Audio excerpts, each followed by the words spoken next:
Salib tidak pernah dimaksudkan dihadirkan untuk dipuja, dihormati, bahkan disembah.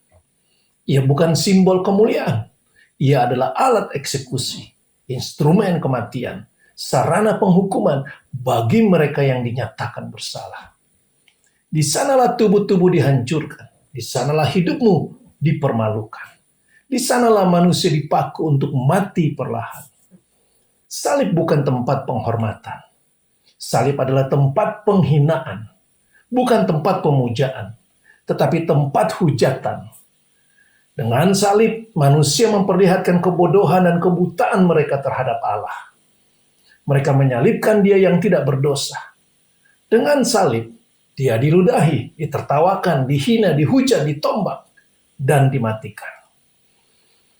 Namun hari ini, ironisnya, justru alat itulah yang diangkat oleh gereja, dipajang, dihormati, bahkan dipuja oleh mereka yang mengaku percaya kepada Yesus yang disalibkan. Apa yang dulu menjadi alat pembunuhan, alat penghujatan, kini dijadikan objek devosi, penyembahan terhadap Allah. Apa yang dulu menjadi simbol penolakan manusia terhadap Allah, kini dijadikan simbol pendekatan manusia kepada Allah. Ini bukan sekedar pergeseran. Ini adalah pembalikan makna. Dan pembalikan makna ini bukan berasal dari Allah, tetapi dari manusia yang tidak pernah bisa mengenal Dia. Alkitab memang mencatat Yesus disalibkan, tetapi tidak pernah menekankan bentuk salib itu. Tidak ada deskripsi yang harus direproduksi. Tidak ada perintah untuk melestarikannya. Tidak ada instruksi untuk menghormatinya. Tidak ada ajaran untuk menjadikannya sebagai lambang iman. Namun manusia di dalam imajinasi religiusnya membakukan bentuk salib. Mereka menggambarnya, mereka mencetaknya, mereka membawanya. Mereka memakainya. Mereka memasangnya di setiap ruangan yang mereka anggap rohani. Ia dijadikan tanda perlindungan, tanda kehadiran Allah. Ia dijadikan identitas iman. Dan semua itu dilakukan sambil mereka berkata, kami mengasihi Yesus. Ironisnya, mereka mengasihi Dia dengan memuliakan alat yang dipakai untuk membunuh Dia. Mereka menghormati Dia dengan mencium benda tempat di mana Ia dihinakan. Mereka menyatakan iman dengan menyembah di hadapan simbol penistaannya. Yesus tidak pernah berkata, simpan dan lestarikanlah salibku.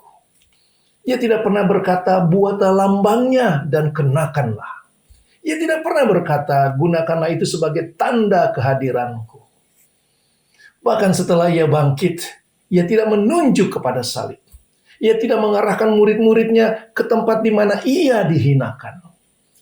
Bahkan sebelum naik ke sorga, Yesus tidak pernah mengajak murid-muridnya untuk berziarah ke tempat di mana Ia digantung atau dikuburkan. Intinya, Yesus tidak meninggalkan warisan berupa benda untuk dihormati, dicium, disembah, atau menjadikan benda-benda itu sebagai pusat devosi. Sebaliknya, Ia memanggil kepada kehidupan. Para rasul pun tidak pernah memberitakan bentuk salib. Mereka tidak membawa potongan-potongan kayu. Mereka tidak menyebarkan simbol. Mereka memberitakan Kristus yang mati dan bangkit, bukan alat kematiannya.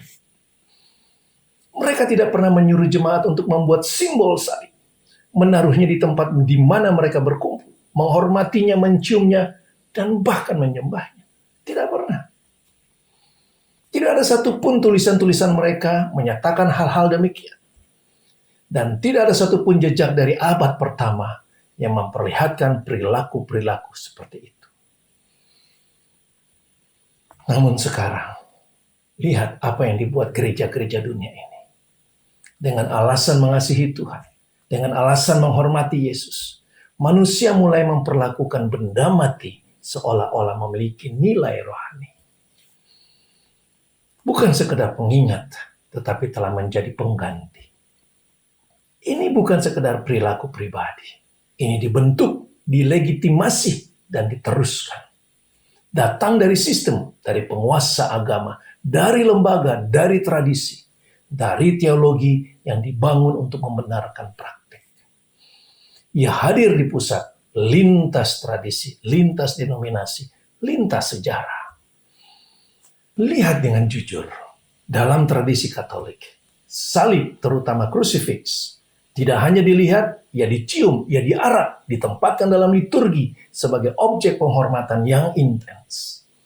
Dalam tradisi gereja Ortodoks Timur, salib diangkat tinggi dalam ibadah, diberkati, disentuh, dan digunakan dalam tindakan ritual. Ia bukan sekedar simbol, tetapi diperlakukan sebagai medium yang dapat membawa berkat.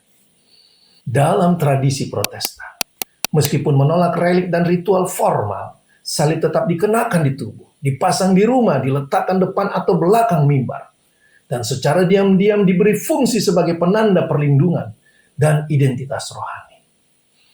Bahkan tidak sedikit yang menempatkan salib pada tangan atau peti orang yang sudah mati.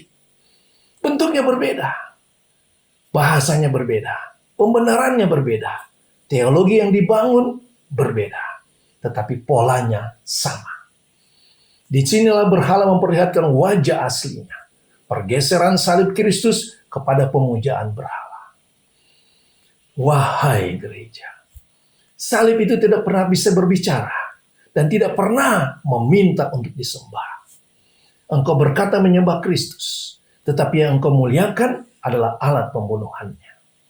Sadar atau tidak, engkau telah menukar pribadi yang hidup dengan benda mati kehinaan. Dan ketika itu terjadi, yang engkau pegang bukan lagi iman, melainkan berhala. Amin.